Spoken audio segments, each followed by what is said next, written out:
Hey guys, welcome back to Filter Coffee Footy. Today we are here to talk about Sack-mageddon. What, 25% of the season gone already, and already we see five managers. Comania. No, I was saying Sack-mageddon, Sackomania. We've got so many names. El Sacico just happened. El Sacico just happened with, it was really surprising, and apparently the title for El Sacico, the prize money for El Sacico was also the same for both sides, Antonio Conte. But before we get to that sacking, let's start off with the first sacking very early on in the season was Cisco Muniz for Watford. As we know, Ranieri Yeah. is back in that position now, and Watford's still not doing that well. But why don't you walk through why Muniz was sacked? Watford have been changing managers more than I change my bed sheets. I do it once every 3 weeks.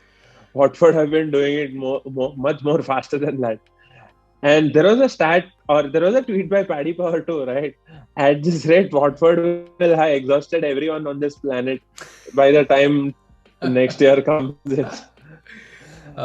Definitely. I mean, Munoz was still fairly new to the job, got them the promotion, came up.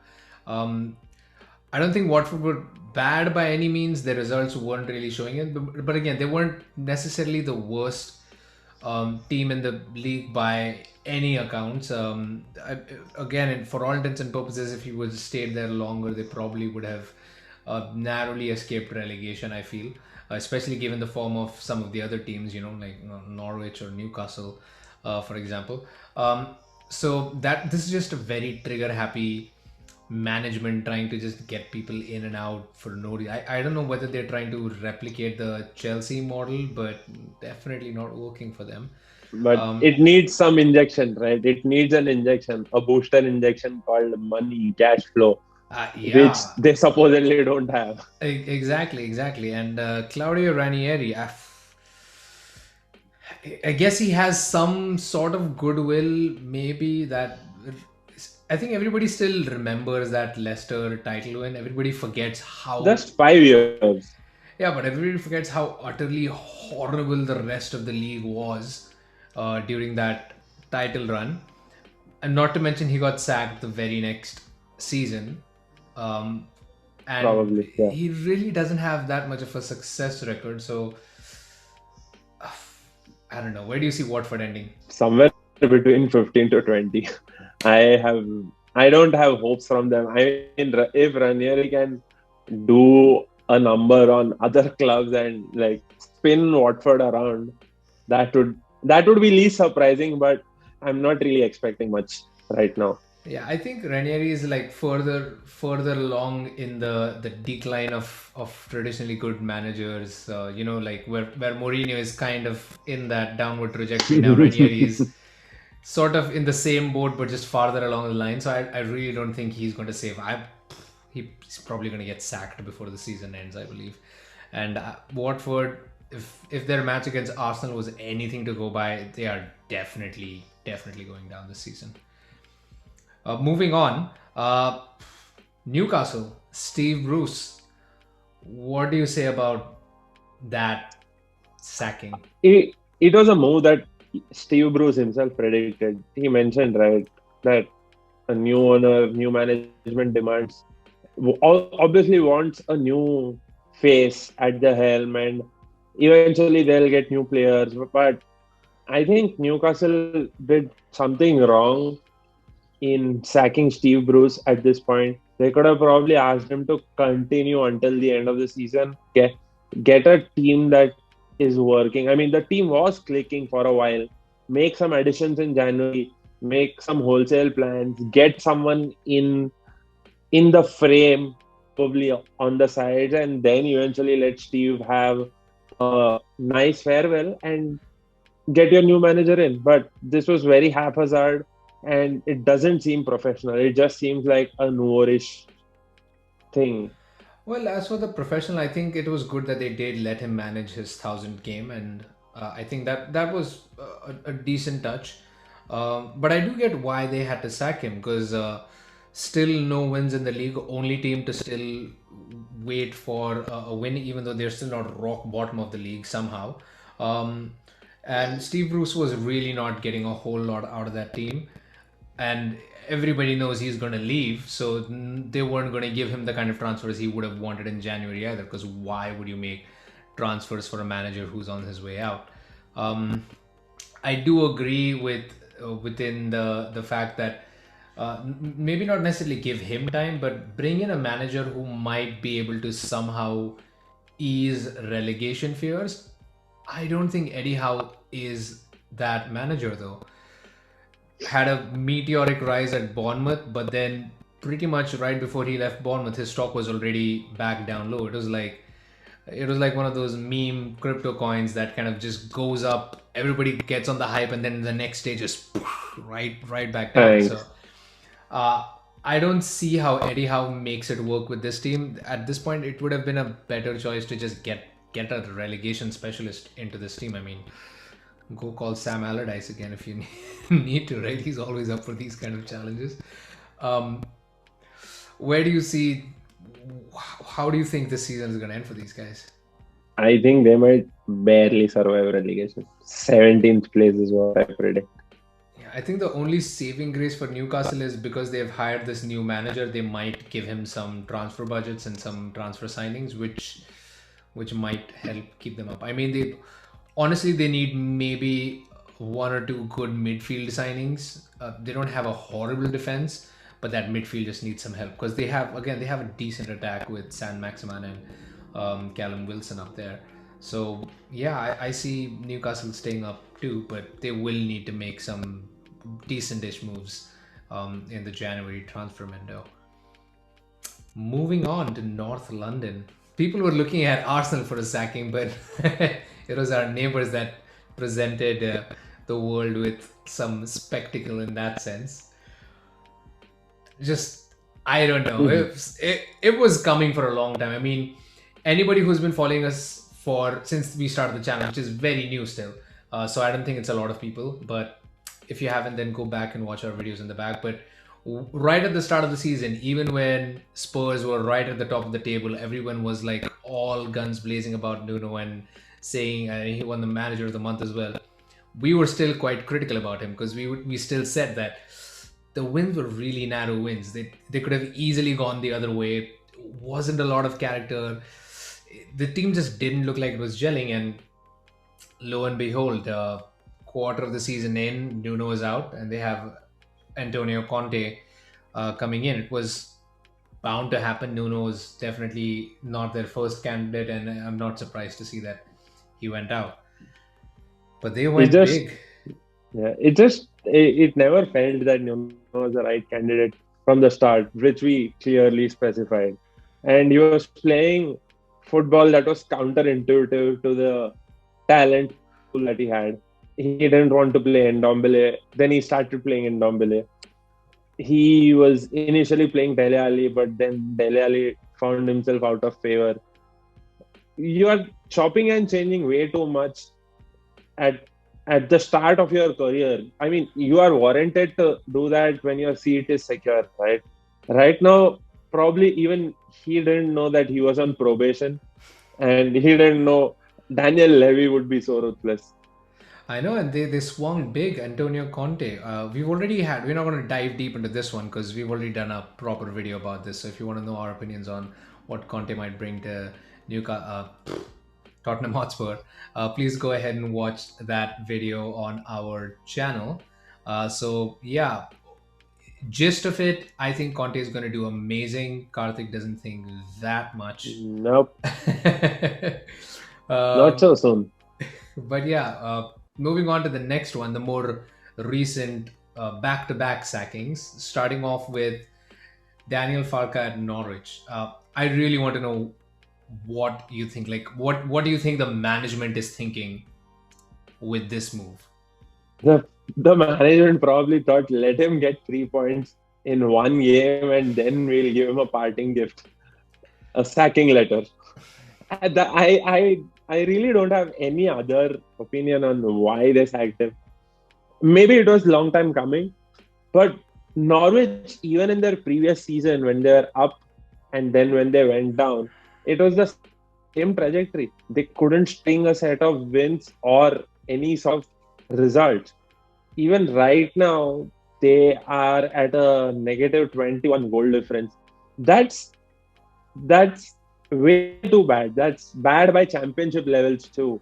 I mean, not even a new manager can like switch off that or recover those many goals in the short span of time. And the Premier League is quite competitive, as you see. And it's very difficult for teams that are at rock bottom to like make it out alive, especially if they've like crossed 12 games and haven't had 12 points on the board. Not even, I mean, just the one win under their belt, which came, of course, like you said, in his last match in charge. The one thing I would like to point out is that it didn't seem like an acrimonious sacking by any means. I think at this point, management was, because they gave him the first full season in the Premier League to kind of see if he could do something. When they dropped down, they didn't sack him. They kept him on because he has taken them back up. But I guess his management style is just not good enough to keep them up in the Premier League. And I think they gave him just enough time to see if this season was going to be any different than the last time around. And clearly, there were no signs of that happening. So they decided to move on. So, of all the sackings, this one, I mean, of course, along with the Nuno signing, which, I mean, the initial signing of Nuno in and of itself didn't make sense. But this is the one that I actually genuinely feel that he warranted being let go at this point, and I feel like the club still respects him, which is good to know. But this was just not going to work out if Norwich had any hopes of trying to stay up this season. This sacking also brings us to the first sacking this season where we don't have a managerial candidate in place yet. Couple of rumors out. Yeah, Couple please, of rumors out. Two please, yeah, names out here.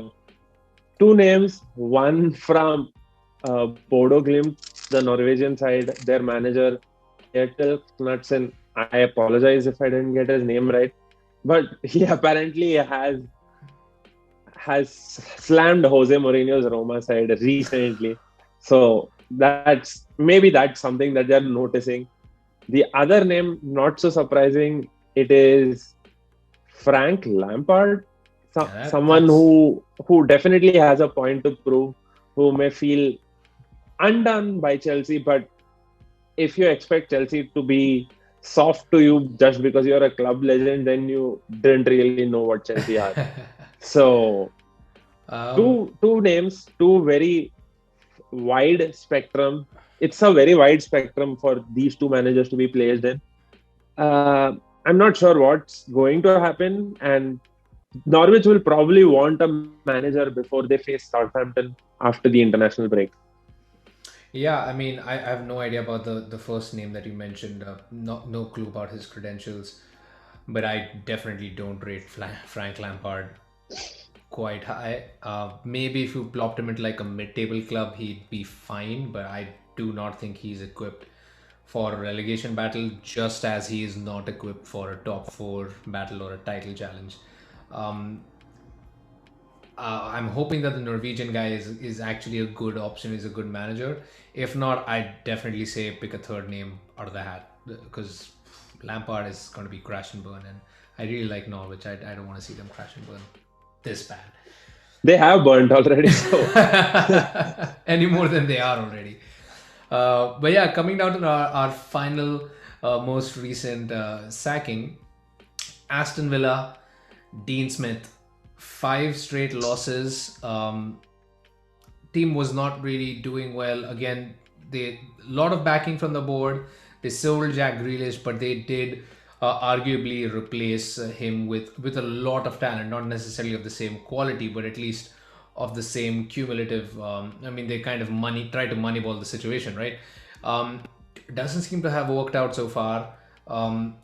Everybody thought it's just like betting in periods. It might take a few games to really get clicking, but like I mentioned, 5 losses in a row just does not sit well, and it's ended in Dean Smith losing his job. Again, another apparently very amicable sort of parting of ways. The fans were really supportive. Jack Grealish put up a post on Twitter, I believe, thanking Dean Smith for how good he was, and so generally good sentiments about the move, but happened nonetheless. Again, I guess we can understand why it happened, but this one really has some exciting names attached to the project. Why don't So, you? Yeah, please. I mean, for Dean Smith, I think the writing was on the wall as soon as he couldn't get some results. I mean, losses, five straight losses is a bigger problem. Had there been a couple of draws, he could have had some saving grace. And it it has to be understood that you can't really replace a talismanic figure with three new signings immediately off the bat. It's going to take half a season. It's going to take one full season because see, you also have to understand those three players don't really come from the same league or or haven't really played for a team with similar playing styles. Buendia coming in from Norwich, uh, play attacking football. Danny Ings came in from Southampton, I believe. They play fairly good attacking football. And then you have Leon Bailey from Bayer Leverkusen, who the Bundesliga is a different conversation altogether. So from there to here to manage the pace in itself is a different thread. So getting all these players bedded in and having them replace the numbers that Grealish was producing is an unrealistic expectation, at least in like 5 games or 10 games odd. That Yeah, being said, it was again harsh on Dean Smith. Maybe they could have seen him off until January, till or at least see whether if this didn't make sense and have a plan. But right now, it just seems like a emotional or an impulsive decision which may bite Aston Villa much bad than they actually are right now. I mean, it all depends on the new manager that they do bring in, right? Because for Yeah, all intents and purposes, this job is probably the best job on offer right now. They are true. not in any sort of relegation threat. They have a really decent squad. They have a management that clearly has at least some sort of game plan that are involved in the day to days of the club as well. So, if I was a manager looking for a new position, this would definitely be right at the top of my list. Um, so Steven Gerrard has been linked. I think he's a fabulous shout for it. There are also rumors that Frank Lampard was linked to Aston Villa as well. I mean, I think this might actually be a decent spot for him. Going off from the previous point, mid-table. It depends on what management expects. If they expect them to push for like Europe, maybe not. Um, and I believe John Terry was linked for the job as well. He was their number two for a while, right? Yeah, He and then still was is so yeah, he he left at probably the knows. start of this season, I believe. Yeah, So it might be fun to see someone like John Terry in, but I have a feeling that the management are going to try to pick someone with a little bit more experience. So if you're talking specific ex players, definitely Steven Gerrard ticks the box. I would love to see him manage in the Premier League. He's done wonders with the Rangers, and for all intents and purposes, his end goal is to be at Liverpool. So getting into the Premier League, proving that he's good enough for the Premier League is probably a great move for him. And getting a manager who is desperate to prove himself and who already has a decent track record is probably a really good move for Aston Villa as well. But yeah, like you said, um, all reasons for Aston Villa to regret this move should then fail to sign a decent replacement because I do there's believe. another name. Oh yeah, please go ahead. Yeah, yeah, there's another name like Paulo Fonseca, who has been apparently been linked with every possible job in England, is now obviously linked with Aston Villa too. The ex-Roma boss who was replaced by Jose. I'm not very certain about his credentials, but seems to be good. Has proven, has had some numbers at Roma to prove himself. I don't know whether the Premier League is the right league right now, but Aston Villa are in a fairly decent position where he can experiment this season and still survive. And that's up to the management really to figure out what their expectations are right now. And A surprise name that I also heard was like Ralph Hasenhuttl, the Southampton manager who could be lured in. He gets to be reunited with his favorite player or his star man, Danny Ings. Maybe they can do something magic. Like, Well, if preseason reports are to be believed, this Hasenhüttl has never been happier with his squad than he is at this moment with Southampton. Of course, their recent results do show that as well, because Southampton are really, right. really flying right now. So I'd be surprised if he's willing to let that go, because again, good talent, but Southampton has been doing pretty well as well. So good, really good shouts in there. I think Aston Villa, whoever comes in at Aston Villa, is going to be a really exciting move for them. Maybe not this season, given how much the 5 losses have already hurt them, but at least going into next season, it might be a really, really promising Aston Villa side, and challenging for Europe again.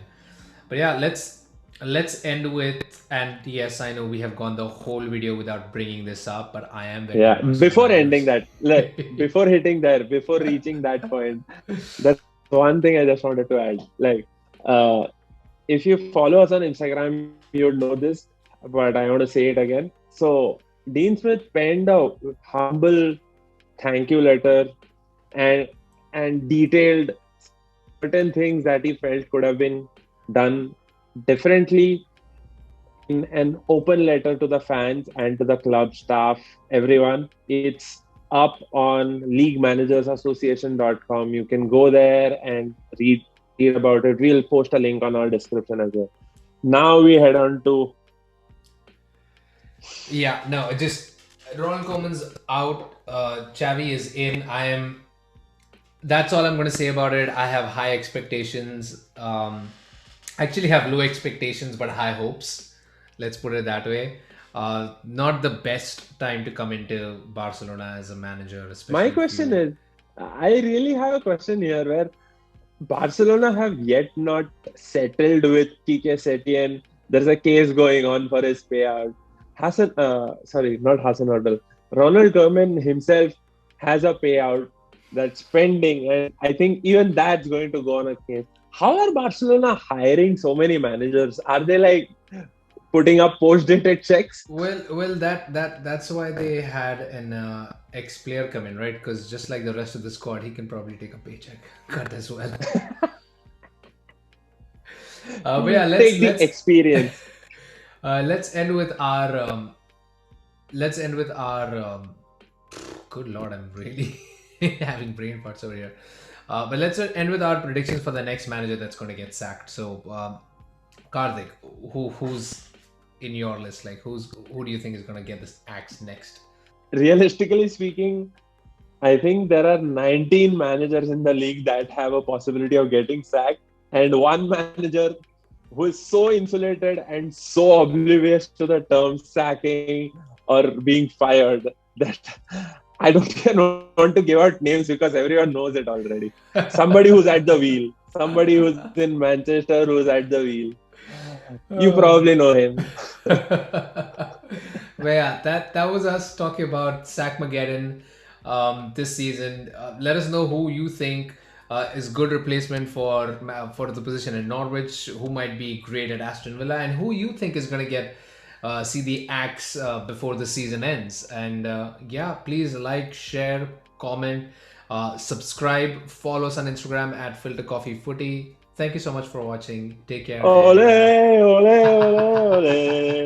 ole, ole, ole.